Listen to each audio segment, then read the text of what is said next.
Welcome all. आज हम देखेंगे असेंबली प्रोग्राम और उसका इक्विवेलेंट मशीन लेवल प्रोग्राम। ठीक है, असेंबली प्रोग्राम का कन्वर्जन हम मशीन लैंग्वेज में करेंगे और देखेंगे कि हमारा LTORG कैसे वर्क करता है, ओरिजिन कैसे वर्क करता है और हमारा EQU, ठीक है, इक्वेट हमारा कैसे वर्क करता है। ये सभी हम देखेंगे इस एक प्रोग्राम के इस्तेमाल से। ठीक है, इस एक प्रोग्राम से हम तीनों इंस्ट्रक्शन सीखेंगे। ठीक है, यहाँ पे देखिए फर्स्ट इंस्ट्रक्शन है हमारा, यहाँ पे मैंने नंबर दिए इंस्ट्रक्शन को 1 से लेकर 25 तक। ठीक है, और यहाँ पे देखिए इसका कन्वर्जन हम मशीन लैंग्वेज में, इक्विवेलेंट मशीन लैंग्वेज में करेंगे। ठीक है, फर्स्ट इंस्ट्रक्शन है हमारा स्टार्ट 200। ठीक है, आपको पता है स्टार्ट और एंड इस इंस्ट्रक्शन को हम एड्रेस गिवन नहीं करते, मतलब एड्रेस प्रोवाइड नहीं करते। स्टार्ट क्या करता है, नेक्स्ट इंस्ट्रक्शन को एड्रेस देता है। कौन सा एड्रेस देगा, 200 मेमोरी लोकेशन। ठीक है, मतलब ये नेक्स्ट इंस्ट्रक्शन आपकी कहाँ एग्जीक्यूट होगी, 200 मेमोरी लोकेशन को। ठीक है, मैं यहाँ लिख देता हूँ 200। नेक्स्ट देखिए 200 को क्या हो रहा है operation, move to register A register comma is equals to 5। यहाँ पे देखिए मूव टू रजिस्टर का कोड है आपका 04, उसके बाद ए रजिस्टर का कोड है आपका 1 और उसके बाद is equals to 5। Is equals to 5 कहाँ पे स्टोर है ये हमें पता नहीं है। ठीक है, तो इस वजह से हम वो फील्ड क्या छोड़ते हैं, ब्लैंक छोड़ते हैं, क्योंकि लिटरल्स की वैल्यू हम क्या करते हैं, कहीं तभी स्टोर करते हैं। ठीक है, अब ये हम कब डिफाइन करेंगे, जब आपका LTORG स्टेटमेंट आएगा तब हम इसकी वैल्यू क्या करेंगे, डिफाइन करेंगे। फिलहाल मैं यहाँ पे ब्लैंक छोड़ देता हूँ। नेक्स्ट देखिए 200 के बाद कौन सा इंस्ट्रक्शन यानी कौन सा मेमोरी एड्रेस आएगा, 201। ठीक है, उसको देखिए कौन सा इंस्ट्रक्शन एग्जीक्यूट हो रहा है, move to memory A register comma A. यहाँ पे देखिए मूव टू मेमोरी का क्या है कोड, आपको पता है 05, उसके बाद ए रजिस्टर का 1 और ए का आपको सिंबल का एड्रेस मालूम नहीं है। ए का एड्रेस कब मालूम होगा, जब डिक्लेयर स्टोरेज ये स्टेटमेंट आएगा तब हम क्या करेंगे, ये एड्रेस लिखेंगे। ठीक है, नेक्स्ट देखिए 201 के बाद 202 आएगा। ठीक है, ये वैल्यू कौन सी, आपकी लोकेशन काउंटर की वैल्यू है। ठीक है, नेक्स्ट देखिए 202 मेमोरी लोकेशन। अब यहाँ पे देखिए लूप आ रहा है। ठीक है, लूप हम किस में लेते हैं, हमारे सिंबल टेबल में लेते हैं। यहाँ पे मैं लिख देता हूँ सिंबल टेबल। सिंबल टेबल में क्या होता है, आपका सिंबल होता है और यहाँ पे क्या होता है, उसका एड्रेस होता है।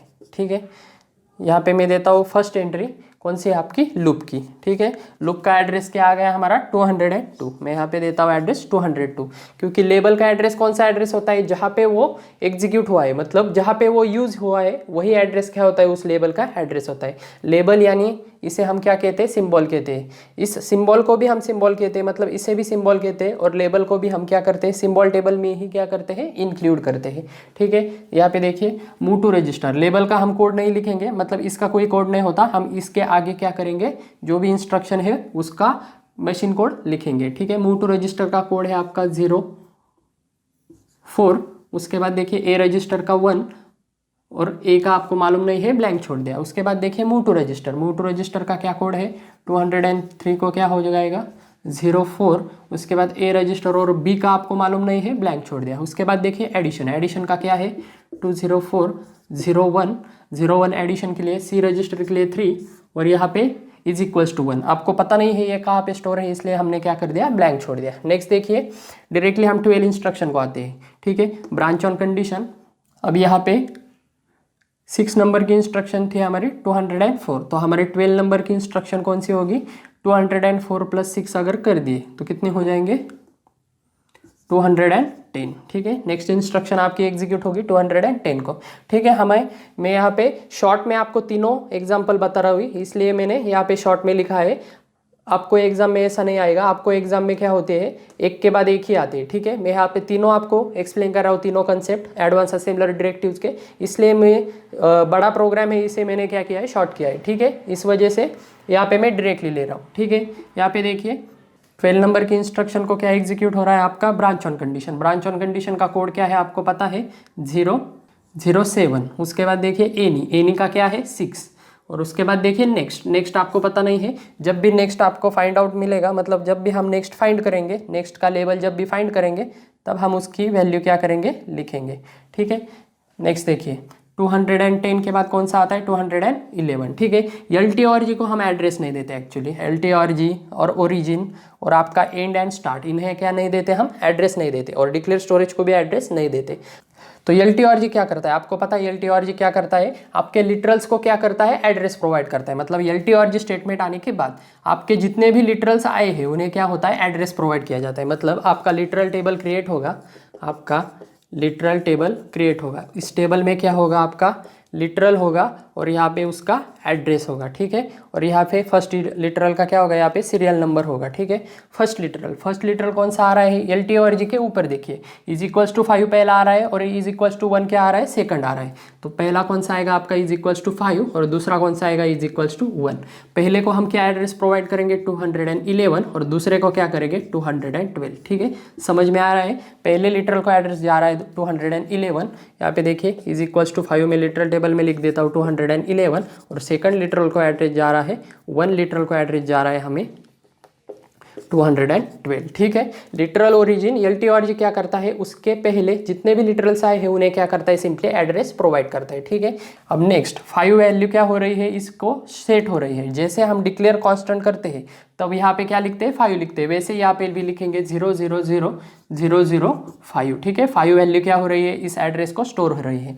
ये क्यों लिखना जरूरी है, क्योंकि ये पूरी इंस्ट्रक्शन आपकी एग्जीक्यूट होते वक्त, ये पूरी इंस्ट्रक्शन का एग्जीक्यूट हो रही है आपकी 200 मेमोरी लोकेशन को, लेकिन आप 5 सेव कर रहे हैं क्या कहीं, नहीं, क्योंकि ये क्या है, एक वैल्यू है। ये वैल्यू आपको यूज करने के लिए किसी मेमोरी लोकेशन को स्टोर करनी पड़ती है, इसलिए हम क्या यूज करते हैं, LTORG, ठीक है। 5 और सेकंड लिटरल है हमारा 1, यहाँ पे 001, ठीक है। वही वैल्यू हमने क्या कर दी, लिख दी। नेक्स्ट देखिए, ओके नेक्स्ट देखिए 13 के बाद क्या हो रहा है, यहाँ पे 14 नंबर की इंस्ट्रक्शन हम नहीं लिख रहे, ठीक है।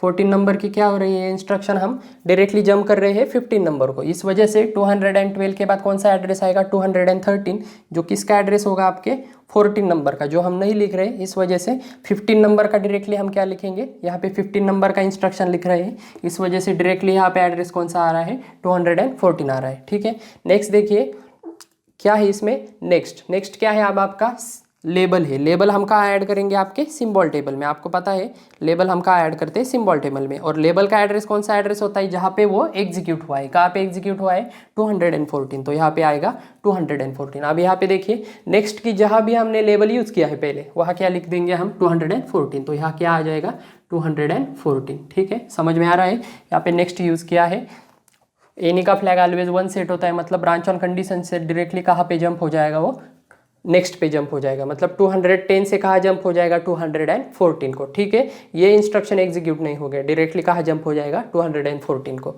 ठीक है। नेक्स्ट देखिए 214 में क्या कर रहे हैं हम लेबल नहीं लिखते, लेबल से आगे का लिखते हैं। सब्ट्रैक्शन का क्या कोड है, सब्ट्रैक्शन का कोड है हमारा 02, उसके बाद ए रजिस्टर का 1 और इज इक्वल्स टू 1 आपको पता है। अब यहाँ पे देखिए इज इक्वल्स टू 1 आपको पता है नहीं, क्योंकि आपका इज इक्वल्स टू 1 कब आपको उसका एड्रेस मिलेगा, एंड के बाद, क्योंकि इज इक्वल्स टू 1 के बाद कोई भी LTORG नहीं आ रहा है। यहाँ पे देखिए LTORG के पहले कितने लिटरल्स आए हैं, इज इक्वल्स टू 5 और इज इक्वल्स टू 1, इनका एड्रेस कौन सा होगा, ये एड्रेस होगा, ठीक है। यहाँ पे देखिए इज इक्वल्स टू 5 का क्या एड्रेस है, 211, तो यहाँ पे हम लिख देंगे 211। इज इक्वल्स टू 1, इस 1 का क्या एड्रेस है, 212, ठीक है, 212, तो यहाँ पे लिख देंगे। लेकिन इस लिटरल का एड्रेस हमें नहीं मालूम, क्यों, क्योंकि अभी तक LTORG या एंड स्टेटमेंट नहीं आ रहा। बाय डिफॉल्ट हम क्या लेते हैं, एंड स्टेटमेंट लेते हैं अगर LTORG नहीं आ रहा है, ठीक है। इसका एड्रेस जब हमें मालूम होगा तब हम डायरेक्टली क्या करेंगे, वो वैल्यू यहाँ पे पुट कर देंगे, ठीक है। फिलहाल के लिए हम ब्लैंक छोड़ देते हैं। नेक्स्ट देखिए 16 नंबर की इंस्ट्रक्शन, 200 क्या आएगा, यहाँ पे 15 आएगा, क्योंकि सिक्वेंशियली है, ठीक है। ब्रांच ऑन कंडीशन का कोड क्या है 07, उसके बाद लेस देन का क्या है 1 और उसके बाद बैक का आपको मालूम है नहीं, बैक कहाँ डिफाइन किया है, नीचे डिफाइन किया है, ठीक है। इक्यू स्टेटमेंट में ही बैक डिफाइन किया है। इक्यू स्टेटमेंट का एक और एडवांटेज है कि आप डिक्लेयर किए बिना, मतलब डिक्लेयर कांस्टेंट और डिक्लेयर स्टोरेज का इस्तेमाल किए बिना आप डायरेक्टली सिंबल क्या कर सकते हैं, डिफाइन कर सकते हैं, ठीक है।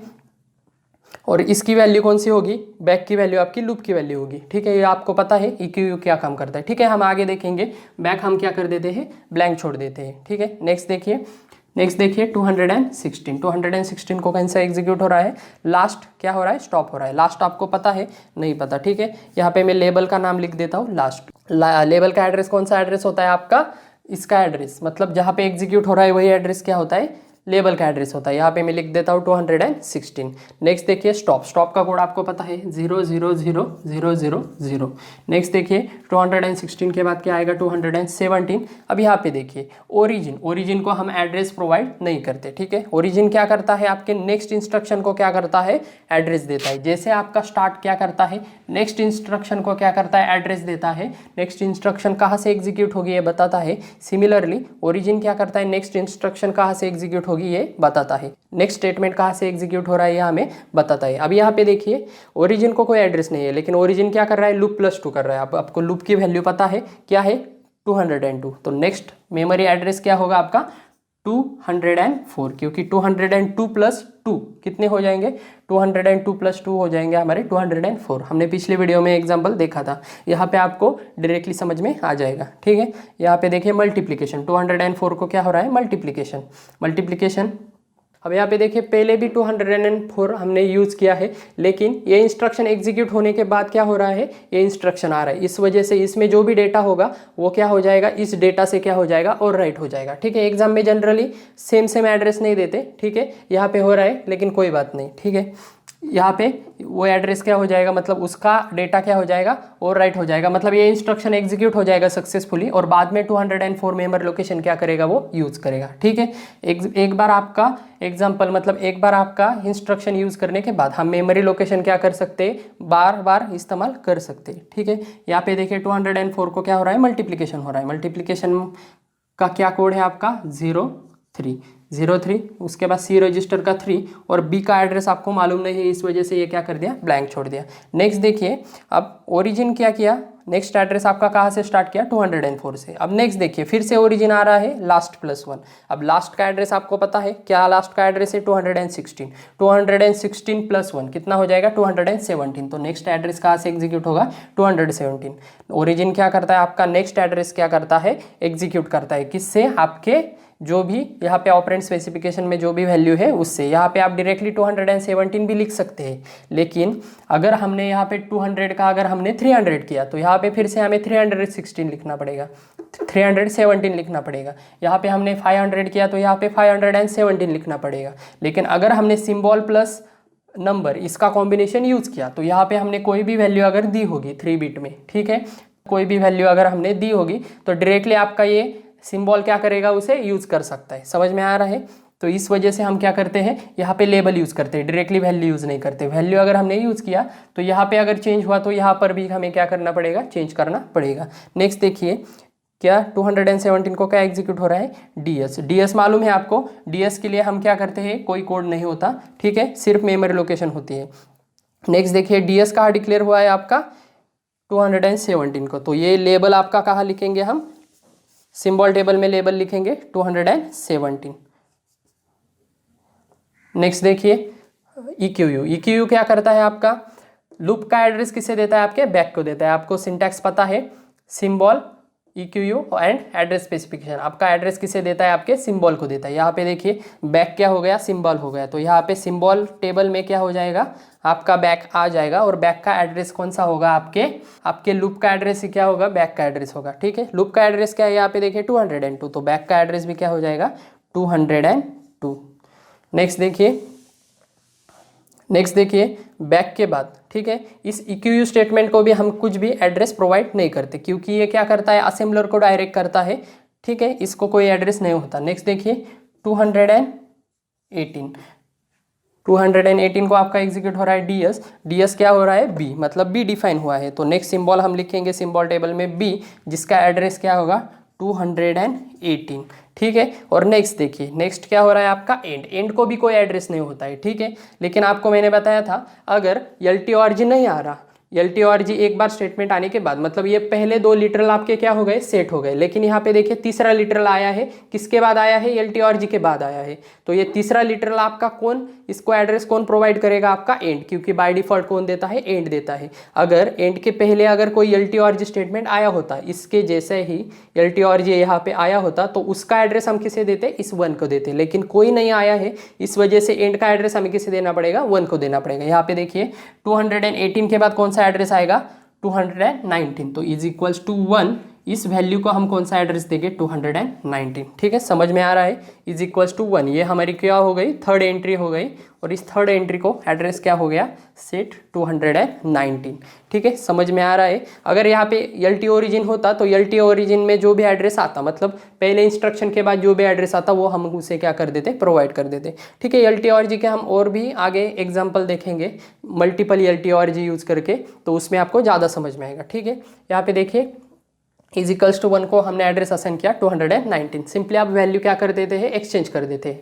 ए को वैल्यू क्या दी थी हमने, ए का सिंबल देखिए, सिंबल टेबल देखिए, ए को वैल्यू है 270, जहाँ पर भी ए है वहाँ पे हम लिख देंगे 217। नेक्स्ट देखिए बी की वैल्यू क्या है हमारी 218, तो बी की वैल्यू हम क्या कर देंगे 218, जहाँ पर भी बी लिखा है वहाँ पे 218। नेक्स्ट देखिए इज इक्वल्स टू 1, अब ये इज इक्वल्स टू 1 हमारा पहला इज इक्वल्स टू 1 नहीं है, ये कौन सा है, दूसरा है। और ये कैसे डिफाइन होगा, ये होगा आपका फर्स्ट पुल, ठीक है, ये है आपका फर्स्ट पुल, क्योंकि आपके LT ORG के पहले जो भी लिटरल्स आए हैं वो किस पुल में आएंगे, आपके फर्स्ट पुल में आएंगे। और LT ORG के बाद, पहले LT ORG के बाद और एंड के पहले, मतलब ये क्या हो जाएगा आपका सेकंड पुल हो जाएगा, ये क्या हो जाएगा आपका सेकंड पुल, ठीक है, समझ में आ रहा है। फर्स्ट पुल और सेकंड पुल, मल्टीपल पुल्स भी होते हैं, ठीक है। हम यहाँ पे पुल टेबल भी लिखते हैं, पुल टेबल में क्या क्या एंट्रीज होती है, पुल टेबल में हम लिखते हैं हैश में वैल्यू देते हैं। पहली वैल्यू कौन सी होगी आपकी LT ORG के, यहाँ पे देखिए फर्स्ट पुल में कौन सी आए हैं, यह हमारा फर्स्ट पुल है। फर्स्ट पुल में हम 2 लिटरल्स आए हैं, 2 लिटरल्स में से हम पहले लिटरल का स्टार्टिंग का एड्रेस देते हैं। यहाँ पे देखिए इज इक्वल्स टू 5 का स्टार्टिंग का एड्रेस क्या है, मतलब सीरियल नंबर क्या है 1, इस वजह से हम यहाँ पे 1 देते हैं। और सेकंड पुल कहाँ से स्टार्ट हुआ है आपका, सेकंड पुल में क्या है is equals to 1, is equals to 1 से स्टार्ट हुआ है, मतलब ये क्या है आपका सेकंड पुल, इसका नंबर क्या है 3, तो इस वजह से हम यहाँ पे हैश कर देते हैं 3, ठीक है। ये आपका पुल टेबल है। पुल टेबल और डिटेल में हम आगे देखेंगे, सिंपली यहाँ पे इतना समझ लीजिए कि 2 पुल में से यहाँ पे 2 पुल है, LT ORG का एक पुल हो गया और एंड का क्या हो गया सेकंड पुल हो गया। इन दोनों में से फर्स्ट वैल्यू हम क्या करते हैं, असाइन करते हैं। फर्स्ट पुल में #1 आ गया और सेकंड पुल का #3 आ गया, ठीक है, 1 वैल्यू एंड 3 वैल्यू। नेक्स्ट देखिए हमने क्या किया था, नेक्स्ट देखिए हमें यहाँ पे वैल्यू रिप्लेस करनी होगी, जहाँ जहाँ पर भी ब्लैंक है वहाँ पे रिप्लेस कर देंगे। यहाँ पे देखिए इज इक्वल्स टू 1, ये क्या है सेकंड वैल्यू है, मतलब सेकंड इज इक्वल्स टू 1 है, सेकंड पुल का है, इस वजह से उसका एड्रेस हम देंगे 212 नहीं देंगे 219 देंगे, ठीक है। यहाँ पे आएगी 219 वैल्यू। नेक्स्ट देखिए बैक का क्या एड्रेस है आपका 202, यहाँ पे हम देंगे 202। नेक्स्ट देखिए ये एड्रेस आपका फिल करना रह गया है बी का क्या एड्रेस है, यहाँ पे देखिए 218, यहाँ पे हम देंगे 218। ओके, आपके सभी वैल्यू क्या हो गए, पुल हो गए। हमारे असेंबली लैंग्वेज का कन्वर्जन हमने किस में कर दिया है, मशीन लेवल लैंग्वेज में, ठीक है। यहाँ पे DS का कोई भी एड्रेस को आपको वैल्यू असाइन नहीं करते, हम सिर्फ एड्रेस असाइन करते हैं। और EQU को एड्रेस भी असाइन नहीं करते, ओरिजिन को भी एड्रेस असाइन नहीं करते, और LT ORG को भी एड्रेस असाइन नहीं करते, ठीक है, क्योंकि ये असेंबलर डायरेक्टिव्स है। और असेंबलर डायरेक्टिव्स हमें क्या बताता है, असेंबलर को डायरेक्शन देने का काम करता है। इसे एड्रेस नहीं देते, स्टार्ट को भी नहीं देते और एंड को भी नहीं देते, ये सिंपल असेंबलर डायरेक्टिव्स है। और ये बाकी के 3 हमने देखे LT ORG, origin and EQU, ये क्या है एडवांस असेंबलर डायरेक्टिव है, ठीक है। सिंबल टेबल हमने लिखा, लिटरल टेबल लिखा और पुल टेबल लिखा, ठीक है। First pool and second pool, ये आपको अगर समझ में नहीं आया तो कोई बात नहीं, आगे हम एग्जाम्पल देखेंगे। आपको मल्टीपल पुल्स कैसे लिखे जाते हैं वो भी मैं एक्सप्लेन करूँगा, ठीक है। यहाँ पे देखिए symbol table, literal table and pool table, ठीक है, तीनों टेबल हमने ड्रॉ कर दिए। और ये एग्जाम्पल, अगर एग्जाम्पल समझ में नहीं आया तो फिर से देखिए, आई होप कि आपको समझ में आ जाएगा, ठीक है। नेक्स्ट देखेंगे हम 1 पास असेंबलर। ओके, यहाँ पे एक छोटा सा करेक्शन है, मूव टू रजिस्टर के बाद यहाँ पे वैल्यू है C register B, C register होने की वजह से यहाँ पे है 1 की बजाय क्या होगा 3 होगा, ठीक है। ये एग्जाम्पल प्रॉपर, मतलब मैंने 1 से लेके 25 नंबर तक, मतलब 1 to 25 मैंने लाइन लिखे है, लेकिन बीच में कुछ लिखे नहीं है। क्योंकि ये मैं आपको सिर्फ ये लिटरल्स कैसे काम करते हैं, मतलब आपके एडवांस असेंबलर डायरेक्टिव कैसे काम करते हैं, ये मैं आपको बताना चाहता था, ठीक है। LT ORG, origin and EQU ये कैसे काम करते हैं, इसका एग्जांपल मैं आपको बताना चाहता था, इस वजह से ये एग्जांपल प्रॉपरली नहीं लिखा है मैंने, ठीक है। आगे जैसे हम एग्जांपल दिखेंगे, यहाँ पे मैंने सिर्फ इसके यूज़ के लिए, यहाँ पे मैंने एक्सप्लेन करने के लिए यहाँ पे एग्जाम्पल दिया है, ठीक है। आगे हम जैसे एग्जाम्पल देखेंगे, मतलब ये इंस्ट्रक्शन आपके क्या होंगे 1 by 1 ही होंगे, मतलब पूरे होंगे, ठीक है। और एग्जाम में भी वैसे ही आते हैं। नेक्स्ट हम देखेंगे 1 पास असेंबलर। ओके, नेक्स्ट पॉइंट है हमारा सिंगल पास असेंबलर, जिसे हम क्या कहते हैं, पास वन असेंबलर भी कहते हैं, ठीक है, पास वन असेंबलर। यहाँ पे देखिए फर्स्ट है हमारा, ठीक है, हमने सिंगल पास ट्रांसलेशन देखा था। सिमिलरली आपका सिंगल पास असेंबलर में क्या होते हैं, वो सभी ऑपरेशन क्या होते हैं आपके यहाँ पे परफॉर्म होते हैं, ठीक है, उसे ही हम क्या कर रहे हैं यहाँ पे एक्सटेंड कर रहे हैं, और एक्चुअली असेंबलर क्या क्या वर्क करता है वो हम यहाँ पे दिखा रहे हैं, ठीक है। हम मतलब वही पॉइंट क्या होंगे इसमें पहले ऐड होंगे, और उसके नीचे आप चाहे तो ये पॉइंट लिख सकते हैं, ठीक है, single pass one pass assembler में, ठीक है। यहाँ पे देखिए फर्स्ट है LC processing and construction of symbol table is the same function as to perform construction of intermediate representation, IR मतलब intermediate representation of source program. यहाँ पे देखिए जैसे हमने ट्रांसलेशन में देखा था, सिंगल पास ट्रांसलेशन में, इससे पहले वीडियो में, similarly LC processing and symbol table construction सभी कौन परफॉर्म करता है, आपका वन पास असेंबलर, ठीक है। और IR का representation, construction of IR of source programme, source program का कन्वर्जन IR में करने का काम, मतलब IR रिप्रेजेंटेशन बनाने का काम कौन करता है, आपका सिंगल पास असेंबलर। यहाँ पे देखिए also target code generated in the same pass, same pass में ही टारगेट कोड क्या हो जाता है, जनरेट हो जाता है, जो हम क्या करते हैं, एग्जीक्यूट करते हैं। यहाँ पे देखिए this assembler does not generate intermediate code because it has only one pass, hence it does not required intermediate code. यहाँ पे देखिए इसे इंटरमीडिएट कोड की जरूरत नहीं पड़ती। हमने पिछले वीडियो में डायग्राम देखी थी जिसमें क्या था, इंटरमीडिएट कोड था। उसे क्यों जरूरत पड़ती थी, क्योंकि आपका वन पास का जो आउटपुट है वो हम किसे देते थे, टू पास असेंबलर को इनपुट देते थे, ठीक है। पास वन का आउटपुट हम किसे देते थे, पास टू को इनपुट देते थे। इस वजह से हमें पास वन का जो भी इंटरमीडिएट कोड है वो जनरेट होने के बाद हम किसे देते थे, पास टू को देते थे। लेकिन यहाँ पे सिंगल पास है, इस वजह से क्या होता है, एलसी प्रोसेसिंग और वो सभी ऑपरेशन क्या होता है, यहीं पे क्रिएट होता है। मतलब एक ही कन्वर्जन में आपका क्या हो जाता है, ऑब्जेक्ट कोड क्रिएट हो जाता है। सिंपली भाषा में अगर कहे तो एक ही कन्वर्जन में आपका क्या हो जाता है, ऑब्जेक्ट कोड क्रिएट हो जाता है, जो हम डायरेक्टली क्या कर सकते हैं, एग्जीक्यूट कर सकते हैं।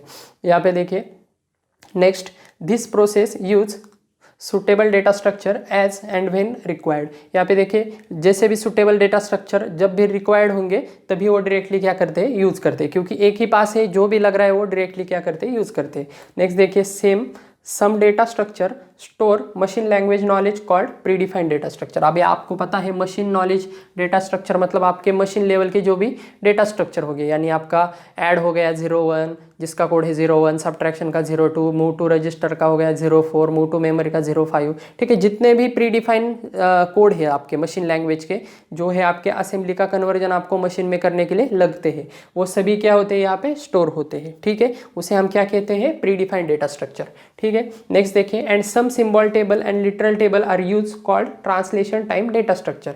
अब यहाँ पे देखिए सिंबल टेबल की वैल्यू चेंज हो सकती है, मतलब अपडेट होती है, क्योंकि हम सिंबल पहले यूज करते हैं, रीडियन हम पहले करते हैं, और डिक्लेयर स्टोरेज हम क्या करते हैं, बाद में करते हैं। इस वजह से सिंबल का एड्रेस हम क्या करते हैं, बाद में पुट करते हैं। और लिटरल टेबल का भी मैंने आपको इसके पहले एग्जांपल में बताया आपको कि लिटरल टेबल में लिटरल्स आते हैं, उसका एड्रेस हम कब देते हैं, जब एलटी और जी स्टेटमेंट आता है, तब हम क्या करते हैं, उसे एड्रेस असाइन करते हैं। इस वजह से ये प्रीडिफाइन है क्या, नहीं है, इस वजह से इसे क्या कहते हैं, ट्रांसलेशन टाइम डेटा स्ट्रक्चर, ठीक है। नेक्स्ट देखिए ट्रांसलेशन टाइम लेस। अब यहाँ पे देखिए ट्रांसलेशन टाइम क्या है, less compare to multipass assembler. यहाँ पे देखिए मल्टीपास असेंबलर के कंपैरिजन में आपका सिंगल पास असेंबलर का ट्रांसलेशन टाइम क्या है, कम है। ऑब्वियसली टाइम क्या होगा, ट्रांसलेशन कम ही होगा, क्योंकि सिंगल पास में ही क्या हो रहा है, सभी ऑपरेशन परफॉर्म होकर डायरेक्टली आपका कोड जनरेट हो रहा है। और टू पास में आपका वन पास से क्या होता है, इंटरमीडिएट कोड जनरेट होकर टू पास को जाता है, और टू पास के बाद क्या होता है, कन्वर्जन होता है। मतलब वहाँ पे मल्टीपल ट्रांसलेशन होते हैं, और यहाँ पे सिंगल ट्रांसलेशन होने की वजह से यहाँ पे लेस टाइम लगता है ऑब्वियसली। नेक्स्ट है आपका फॉरवर्ड रेफरेंस प्रॉब्लम। यहाँ पे देखिए फॉरवर्ड रेफरेंस प्रॉब्लम क्या होता है, सिंगल पास में जनरेट होता है, क्यों टू पास में जनरेट नहीं होता, क्यों।